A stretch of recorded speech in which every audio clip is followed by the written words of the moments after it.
నేను తిడితే నా వైఫ్నే తిట్టాల, నా వైఫ్ని తిడితే నన్ను నేను తిట్టుకున్నట్టే అవుతుంది. సో కానీ ఇప్పుడు మీ ఇద్దరు మధ్యన గొడవలో చిన్న పాప సఫర్ అవుతుంది, అక్కడ ఉంది, భయపడుతుందని ఆలోచించారా మీరు గాని ఆమె గాని అసలు? సార్ ఆన్ గ్రౌండ్ ఫ్యాక్ట్ ఏంటంటే అక్కడ ఏం జరుగుతుందో నాకు అర్థం కావడానికి చాలా టైం పట్టింది. ఎందుకంటే సడన్ గా ఎప్పుడూ లేకుండా నా ఆఫీస్ కి, అది ఆ ఆఫీస్ కి నేనే హెడ్ అనుకున్నప్పుడు నా గదిలోకి రావాలన్నా కూడా జనాలు నన్ను పర్మిషన్ అడిగే వస్తారు, నేను బెల్ కొడితేనే వస్తారు. అలాంటిది సడన్ గా తలుపు ఇలా తన్నుకొని 10 మంది వచ్చేసరికి ఐఎమ్ లిటరలీ షాక్డ్. ఏం జరుగుతుంది? మాకు అక్కడ చాలా సీక్రెట్ థింగ్స్ ఉంటాయి టేబుల్ మీద. మీడియా వచ్చాక మేము ఫస్ట్ భయపడేది ఏంటంటే నా సినిమా కథ మొత్తం టేబుల్ మీద ఉంది. ఒక ఫోటో తీసినా నేను చాలా నష్టపోతాను, ఎందుకంటే కథ ఇంకా రిజిస్టర్ చేయలేదు. రాత్రి తెల్లవారులు రాసి అక్కడ పెట్టి కథ మొత్తం అందరూ అక్కడ స్టోరీ మొత్తం దాని మీదే ఉంది. అవును.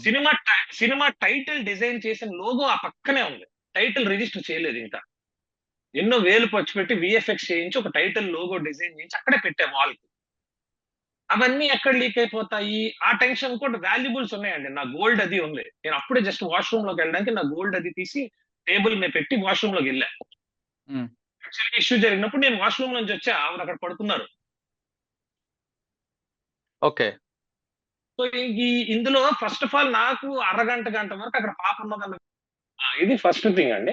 అంటే అరగంట తర్వాత వరకు నేను పాప ఉంది, మీకు ఒక అరగంట వరకు పాప అక్కడ ఉందని మీకు తెలియదు? ఒక పావు గంట అరగంట వరకు అంటే నాకు తెలియదు ఇన్ ద సెన్స్ నా మైండ్ రిజిస్టర్ చేసుకోవట్లేదండి. నేను వేరే హర్రీ అందులో ఉన్నాను. ఏంటి ఇది జరుగుతోంది ఇక్కడ, ఇంతమంది వచ్చేయడం ఏంటి, నేను వాళ్ళతో మాట్లాడే ఇదిలో ఉన్నాను మీడియాతో. మీరు వితౌట్, నేను రూమ్ లో కూడా ఏం జరుగుతుందో పట్టించుకునే స్టేజ్ లో లేను. ఇలా చేయొద్దని, అంటే నా ప్రైవేట్ స్పేస్ లోకి మీరు రాకూడదని. సో అందులో ఉన్న తర్వాత నేను పాపని చూశాను. పాపని చూసినా పాపని ఇలా నేను ఇక్కడ నుంచి చూస్తున్నానంటే పాపని ఇలా వెనక్కి తీసేసుకోవడం వాళ్ళ మదరు, అయితే పాప చేత తిట్టిపించడం, పో అని ఇలా సైగలు చేయించడం, పాప చేత తిట్టిపించడం. నేను ఇంకా మీడియా ముందు నా పరువు నేను పోగొట్టుకోవడం ఇష్టం లేక నేను వెళ్ళి ఆ బాల్కనీలో అలా నించుని ఉన్నానండి. జరిగేది జరుగుతుంది. ఇంత సంఘటన ఇంత రప్చర్ అయిన తర్వాత మరి మీరెందుకు పోలీస్ కంప్లైంట్ ఇవ్వలేదు? ఎందుకంటే మీ పర్మిషన్ లేకుండా వీళ్ళందరూ మీ ఆఫీసులో రావడం అనేది ఒక పెద్ద నేరం. సార్ యాక్చువల్లీ నేను కంప్లైంట్ తర్వాత రెండోది, అమ్మాయిని, ఇప్పుడు ఆ అమ్మాయి ఇన్నోసెంట్ అని మీరు చెప్తున్నారు, ఆమెని కొట్టడం, ఆమెను తిట్టడం, ఆమె ఫేస్ ఎక్స్పోజ్ చేయడం కూడా మరో నేరం. అది కనీసం ఆ అమ్మాయి చేతనే కంప్లైంట్ ఇప్పించాలి కదా మీరు? సార్ ఫస్ట్ ఆఫ్ ఆల్ అమ్మాయి చేతి ఇప్పించడానికి నా మాట వినే పరిస్థితిలో వాళ్ళు ఉండరు కదా సార్. వాళ్ళు ఒరిజినల్ డెసిషన్ వాళ్ళు తీసుకోండి. She's not my family member, she's not that close to me. Okay. ఏదో సినిమా అనేది అందరికీ ప్యాషన్ ఉంటది, అవసరం, ఒక అవసరం, ఏమంటారు దాని అవకాశం కోసమే వచ్చారు తప్ప నేను కంప్లైంట్ ఇవ్వలేదు అనుకుంటే. నిన్న నేను ఈ ఇష్యూ జరిగిన తర్వాత చాలా డిప్రెషన్ గా సిక్ అయిపోయాను. ఎందుకంటే when so many people started calling మీ, తేజ గారు మిమ్మల్ని మేము యూట్యూబ్ లో మీ ట్రైలర్లు ఇవి చూడడానికి ఆశపడతాం, అవి చూస్తాం అనుకుంటాం కానీ ఏంటి సార్ మిమ్మల్ని కొట్టినట్టుగా, మిమ్మల్ని ఇంత హింస పెట్టినట్టుగా చూపిస్తున్నారు, మిమ్మల్ని బాగా అన్పాపులర్ చేస్తున్నారని క్లోజ్ సర్కిల్స్ నుంచి ఫోన్లు వచ్చేసరికి నేను చాలా సేపు నా ఫోన్ స్విచ్ ఆఫ్ వేసి నేను చాలా డిప్రెషన్ లోకి వెళ్ళిపోయాను. కానీ ఐ వాజ్ నాట్. మీరు ఫోన్ స్విచ్ ఆఫ్ చేసి మీరు అంటున్నారు, పోలీసులకు అప్ చెప్పిన తర్వాత కూడా పోలీసులు వదిలిపెట్టారు, తేజ పారిపోయాడు అంటూ కొంతమంది అంటున్నారు, మీరే ఉంటారు? ఎవరు పోలీసులకు అప్ చెప్పారండి? అక్కడ పోలీస్ కానిస్టేబుల్ వచ్చారు కదా.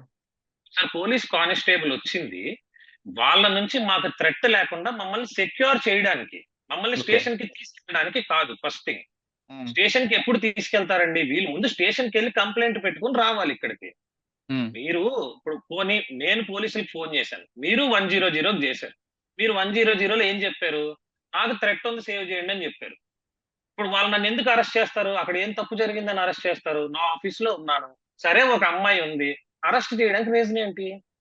వాళ్ళని నేను రిక్వెస్ట్ చేశాను, మమ్మల్ని ఈ జనాల్లోంచి బయటకు తీసుకెళ్ళండి అని రిక్వెస్ట్ చేస్తే వాళ్ళు మమ్మల్ని బయటకు తీసుకొని వచ్చారు.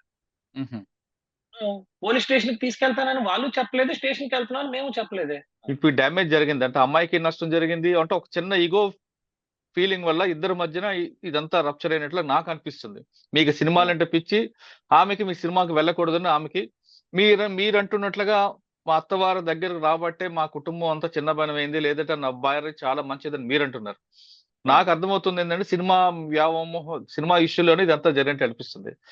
ఇంత రప్చర్ అయిన తర్వాత ఇష్యూ పెద్దది అయిపోయింది కాబట్టి మీరు ఫర్దర్ గా లీగల్ గా ముందుకు వెళ్తారా, లేదు పాప ముఖం చూసి నా కూతురు తండ్రి లేని కూతురుగా చెప్పించుకోవడం ఇష్టం లేక తిరిగి ఆమె మీ వైఫ్ ని క్షమించి ఇద్దరు కలిసి ఉంటారు?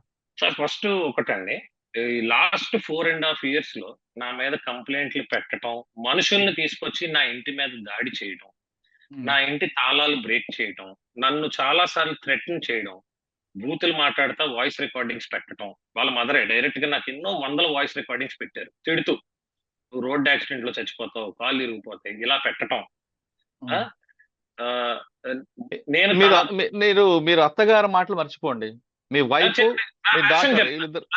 నా వెర్షన్ చెప్తున్నాను సార్. ఇన్ని జరిగినా కూడా ఈ రోజు వరకు వాళ్ళకి ఎగెనిస్ట్ గా నేను ఒక్క కంప్లైంట్ గాని, ఒక మాట తిట్టడానికి వాళ్ళ ఇంటికి వెళ్ళటం గాని, ఒక యాక్షన్ తీసుకోవటం గాని ఏమీ చేయలేదు. రీజన్, నేను కూడా అటాక్ చేస్తే అది యుద్ధం అయిపోతుంది. అది ఎప్పుడైతే వార్ అవుతుందో జీవితంలో కలము.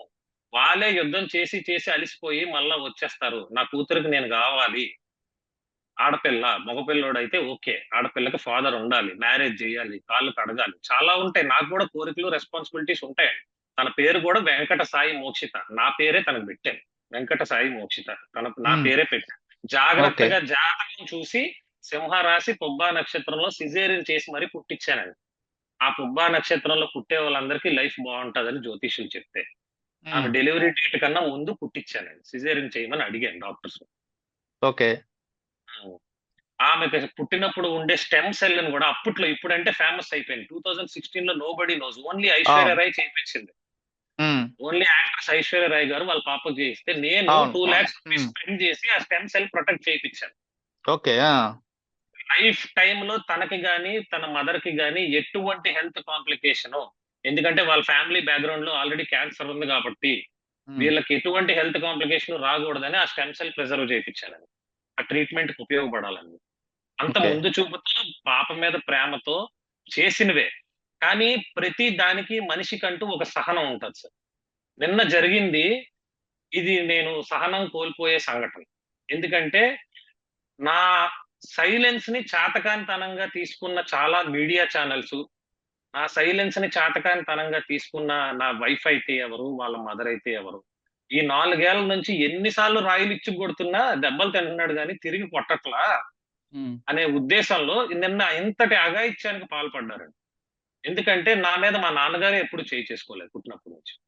నా మీద చేయి చేసుకోవటం, కావాలనే మీడియాలో రికార్డ్ చేయించి దాన్ని కొన్ని వందల సార్లు దాన్నే టెలికాస్ట్ చేయించడం, నన్ను అవమానపడేలా చేయటం, నేను డిప్రెషన్ లోకి వెళ్ళేలా చేయటం, ఇవన్నీ చేసిన కారణంగా మొట్టమొదటైతే దీని మీద లీగల్ గా తిరిగి అటాక్ చేసే విధానం, పద్ధతులు మాకు కావండి. నాది ఆ మెంటాలిటీ కాదు. లీగల్ గా పోలీసు వారు దీనికి ఏం న్యాయం చేస్తారో, తగు కేసులు ఎలా పెట్టాలో, ఏ సెక్షన్స్ కనుక్కొని ట్రెస్ పాసింగ్ కింద వితౌట్ మై పర్మిషన్ నా ఆఫీస్ స్పేస్ లోకి అది ఎంటర్ అవడం తప్పు. ఎంటర్ అవడమే కాకుండా నా స్టాఫ్ ని కూడా కొట్టారండి.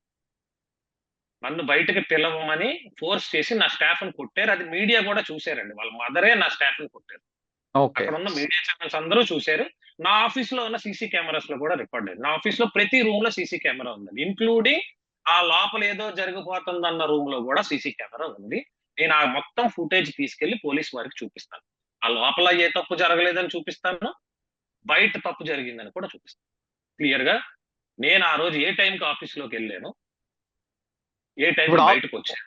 ఆఫీస్ స్థలాలు మీ దగ్గర ఉన్నాయా, ఆమె దగ్గర ఉన్నాయా? ఇప్పుడు ఆ రోజు నా ఆఫీస్ లో థెఫ్ట్ జరిగిందండి.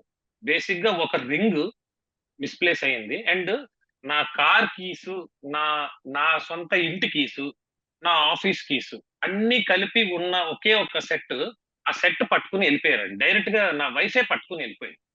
యాక్చువల్లీ నేను కూడా అంతమంది జనంలో ఎవరో తీసుంటారులే అనుకున్నాను. వాళ్ళని అనుమానం పడలేదు. వాళ్ళు యూట్యూబ్ లో చూపిస్తున్న వీడియోస్ లోనే క్లియర్ గా ఆవిడే పట్టుకెళ్ళిపోతున్నట్టు కనిపించింది సార్. అవి కూడా రికార్డ్ చేసి పెట్టుకున్నాం సార్. రేపు పోలీస్ కంప్లైంట్ కి వెళ్ళినప్పుడు ఆ కంప్లైంట్ ఎలా రాయాలో ఏంటో ఆ కంప్లైంట్ రాసి దాంతో పాటు ఈ ప్రూఫ్స్ కూడా సబ్మిట్ చేసి మాకు న్యాయం చేయమని అడుగుతుంది. అంటే లీగల్ గా ప్రొసీడ్ అవుతానంటారు మీరు? 100% ప్రొసీడ్ అవ్వాలి కదా సార్. ఎందుకంటే దిస్ ఇస్ నేను కంప్లీట్ డీఫేమ్ అయ్యాను కదా సార్. చేయలేని తప్పుకి నేను డీఫేమ్ అయ్యాను.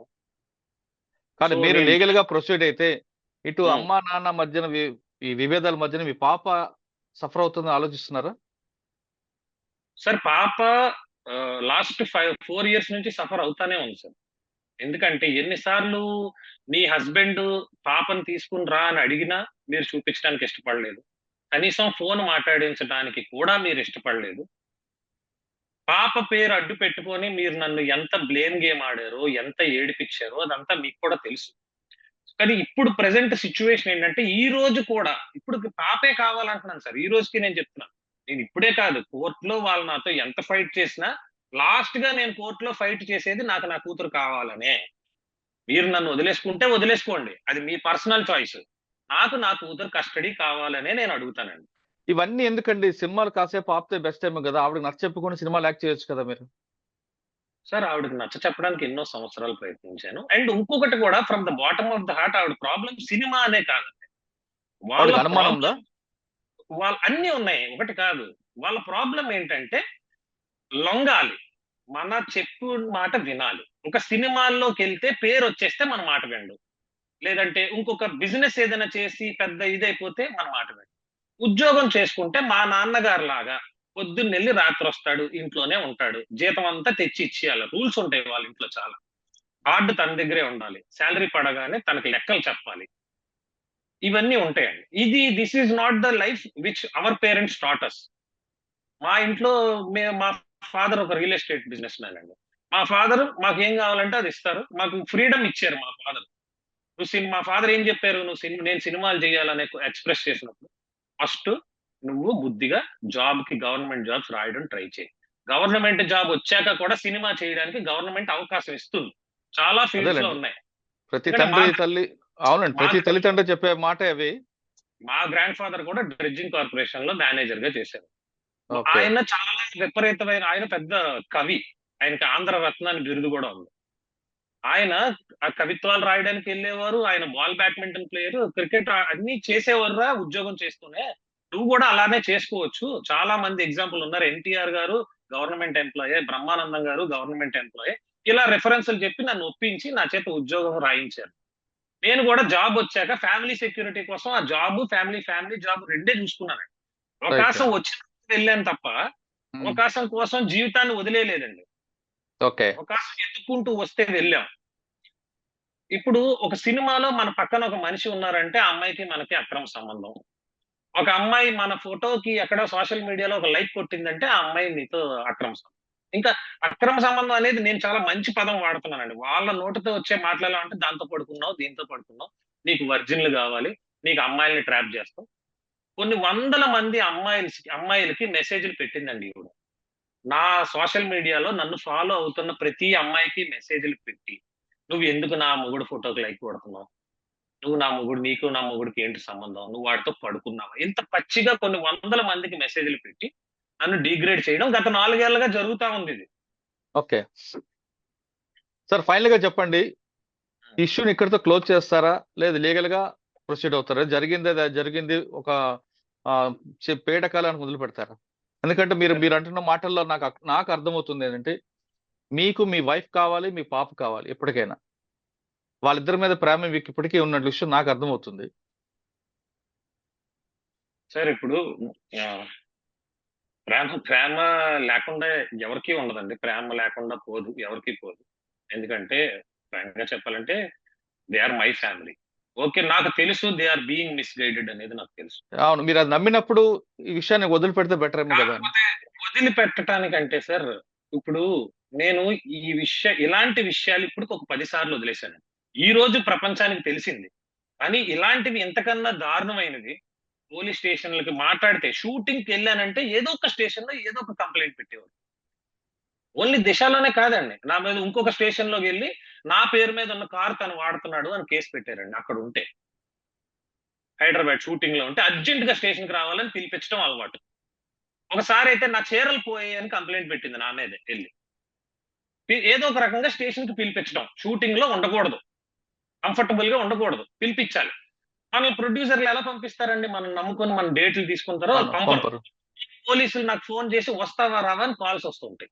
నువ్వు రావాలి కంపల్సరీ అంటారు. ఈ రెండిట్ల మధ్యలో ఎన్నో సార్లు నలిగిపోయాను సార్. నలిగిపోయినా ఎప్పుడు నేను లీగల్‌గా యాక్షన్ తీసుకోలా.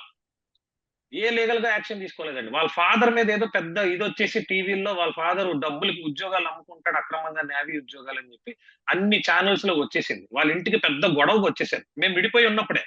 వాళ్ళ ఉమ్, ఇంటికి కొట్టటానికి 10 మంది, 15 మంది వచ్చేసి మాకు అన్యాయం చేశారు. మా డబ్బులంతా దొబ్బేసి మాకు ఉద్యోగాలు ఇవ్వలేదు అని చెప్పి గొడవకొస్తే నేనే వెళ్లి ప్రొటెక్ట్ చేశానండి వాళ్ళ ఫ్యామిలీని.